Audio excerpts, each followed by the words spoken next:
The year is 793 AD. On a serene June morning, the holy island of Lindisfarne, off the rugged northern coast of England, was enveloped in an unsettling silence. Deep within the monastery's stone walls, monks lost in prayer were suddenly jolted by an ominous drone resonating from the horizon. This was not the whistle of the gale, nor the rhythmic roar of the crashing surf. From the veil of the mist, carved dragon heads appeared, cleaving through the churning waves like a razor's edge. A shadow of terror, unheard of in the annals of Europe, drew closer under the weight of colossal sails. In mere hours, that peaceful sanctuary would be consumed by fire, its relics looted, and its hallowed soil drenched in blood. And this was but a prelude. For Europe, a 300-year nightmare had stirred from its slumber. The Northmen had arrived.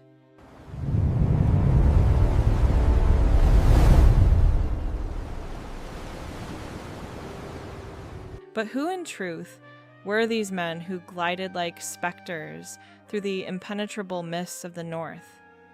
Were they merely the godless savages depicted in terror-stricken Christian chronicles? Merciless beings who thrived on blood? Or were they something far more complex, hidden beneath the dusty veils of history? Were they engineering masterminds ahead of their time, cunning merchants weaving a global trade network, and intrepid explorers sailing into the great unknown?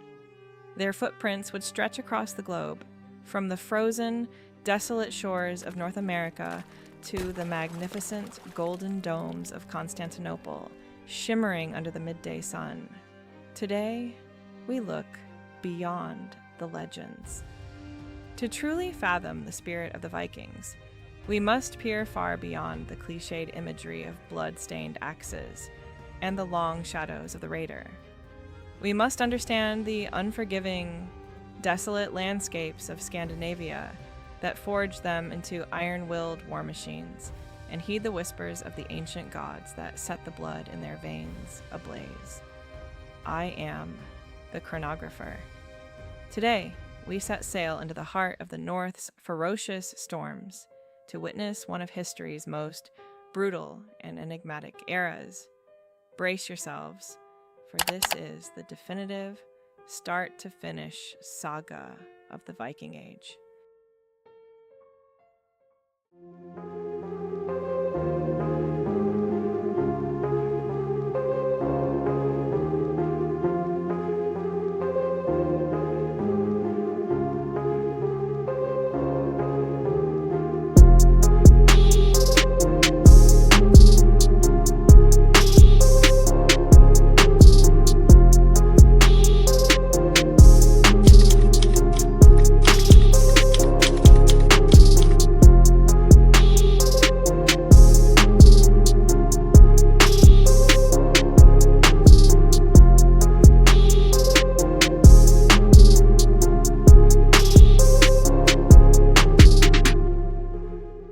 Part 1.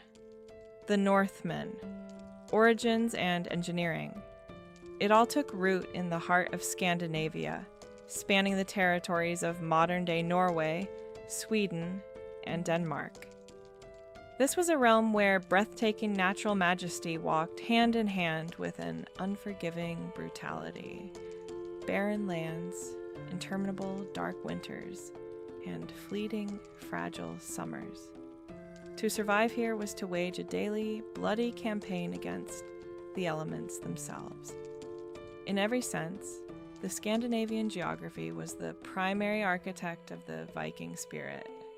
Hemmed in by impenetrable mountains and dense primeval forests, these people were left with but a single gateway to the outside world, a lone path to salvation, the relentless North Seas. If geography forged their harsh spirits like an anvil, then the Langskip, the legendary longships, provided the power to bring the world to its knees. These vessels were not merely constructed of oaken sail. They represented the most perfect and perhaps the darkest pinnacle of medieval engineering. Drakkar, the dragon ships. The revolutionary secret that set them apart from every other vessel of the age was their shallow draft, allowing them to glide across the water like specters. It was a stroke of engineering genius. These ships could contend with the monstrous swells of the raging Atlantic, yet just as easily slip into the most secluded reaches of rivers only knee-deep. For the people of Europe, this was a chilling reality. The Vikings would not just strike the coastlines. They could materialize anywhere a river flowed, at the very heart of your city. Before the church bells could even toll the alarm, the dragon heads would rise from the mist. To a helpless soul of that era, these ships didn't just carry warriors. They were death incarnate, walking upon the water. Yet, on the reverse of the coin lay a world far deeper and more intricate than the one witnessed through the terror-stricken eyes of their victims. The Vikings were not a monolithic empire governed from a single throne. They were a collective of independent tribes bound by unyielding loyalties, ruled by noble chieftains known as jarls. The backbone of this society consisted of the carls, free-spirited farmers and master craftsmen. At the base of the social pyramid were the thralls, slaves bound in chains beneath the lingering shadow of war and conquest. Despite their ferocious reputation, a surprisingly democratic vein pulsed within their culture. In the moments when the swords fell silent, the power shifted to the thing, the public assemblies. Here, every free man held the right to voice his mind and cast his vote. They might have trampled the laws of foreign lands under their boots and set cities ablaze, but upon their own soil, they were the unwavering sentinels of justice. They were, above all else, a people bound by law. At the beating heart of it all stood those ancient and wrathful gods. For the Vikings, the supernatural was no distant fable. It was a tangible reality breathing through every storm and every strike of the sword. They fought not for an unattainable imaginary heaven, but for Valhalla, the great hall of the slain. In the Viking creed, to die of old age in a warm bed was a quiet tragedy. To perish with a blade in hand amid the dust of the battlefield was the ultimate stride toward immortality. The one-eyed, wise Odin gazed upon the world from his high throne, while Thor's mighty hammer echoed through storms that tore the heavens asunder. The Northmen did not flee from death. Rather, they embraced it like a long-awaited friend. And with this relentless fearlessness, they were finally prepared to unleash a wave of conquest that would shatter the map of the world beyond repair. Part 2. The Great Heathen Army, the Shift, from Raids to Conquest. For decades, the Vikings haunted Europe like seasonal ghosts, spirits that would glide through the spring mists and vanish into thin air with the arrival of the autumn storms. They would pillage a handful of monasteries, haul their spoils onto their longships, and retreat to the north before the frost could seize the seas. But in the mid-9th century, an ominous shift in strategy occurred, one that would alter the destiny of Europe forever. They no longer hungered merely for the gilded crosses of the clergy. They coveted the very soil beneath their altars. Disorganized raiding parties evolved into professional, iron-disciplined armies. They ceased their winter retreats, instead establishing fortified camps in the heart of England and Francia to overwinter amidst the bitter cold. The era of hit and run was quietly superseded by a new doctrine: conquer and rule. For Europe, the nightmare was no longer a passing gale. It had become a permanent, encroaching shadow. The age of conquerors had dawned. At the very epicenter of this bloody transformation lay a name that completely blurred the thin, misty line between history and legend: Ragnar Lothbrok. Even today, historians debate whether he was a single flesh and blood figure or a mythical silhouette, a composite of many heroes whose deeds converged into one name. Yet, whatever the truth may be, his name forged the Viking spirit for all eternity. The Norse sagas recount Ragnar's end in a grim and horrifying fashion, at the hands of King Ella of Northumbria, meeting a gruesome fate at the bottom of a pit teeming with venomous vipers. Whether this tale was a historical reality or a stroke of war propaganda, it became the spark that ignited the greatest and most destructive Viking invasion in history.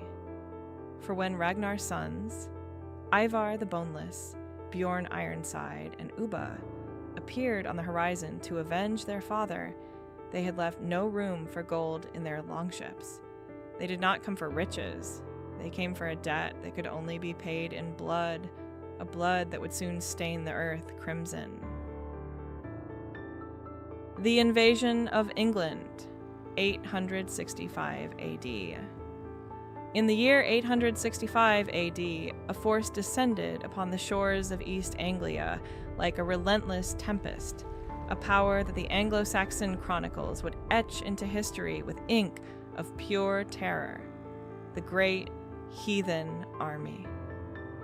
This was worlds apart from the small, fragmented raiding parties of the past. It was a professional, lethal machine of war, thousands of warriors moving with a singular, unified will. One by one, the Anglo-Saxon kingdoms began to topple like dominoes before this unstoppable tide. Northumbria's resistance was ground into the dust, its king expunged from history by a gruesome execution. Soon after, East Anglia and the mighty kingdom of Mercia were brought to their knees. The Vikings wielded a weapon far more dangerous than mere brute force, a terrifying combination of the psychological devastation and superior mobility. Upon making landfall, they would immediately commandeer every horse in the region, effectively transforming their infantry into a high-speed strike force. While the sluggish hosts of the English kings were still struggling to mobilize, the Vikings had already put another fortress miles away to the torch. Time and distance had become the Northmen's most formidable weapons. Behind the unshakable confidence of the Vikings on the battlefield lay a single, terrifying doctrine: the Skjaldborg, the legendary shield wall. This was far more than a mere formation. It was a living rampart of interlocked oak, leather, and iron, an impenetrable barrier that was nearly impossible to shatter. Behind this wall, the Vikings ceased to be individual raiders. They were transformed into a professional, cold-blooded engine of destruction, moving with a singular, unified will. As axes swung with lethal precision from between the gaps of the shields, death became an absolute certainty for any foe standing in their path.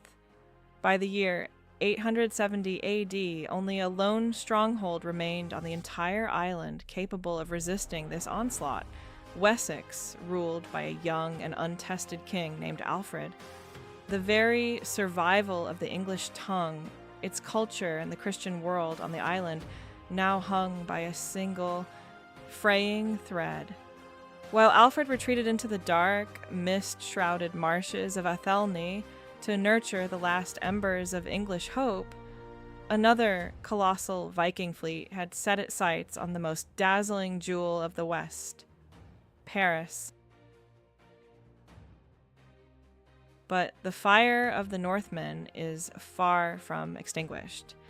In our next chapter, we will witness the collision of empires as the dragon ships reach the gates of Paris. The saga continues in part 2. I am the Chronographer, Together, we resurrect the echoes of the past to uncover the truths that forged our world.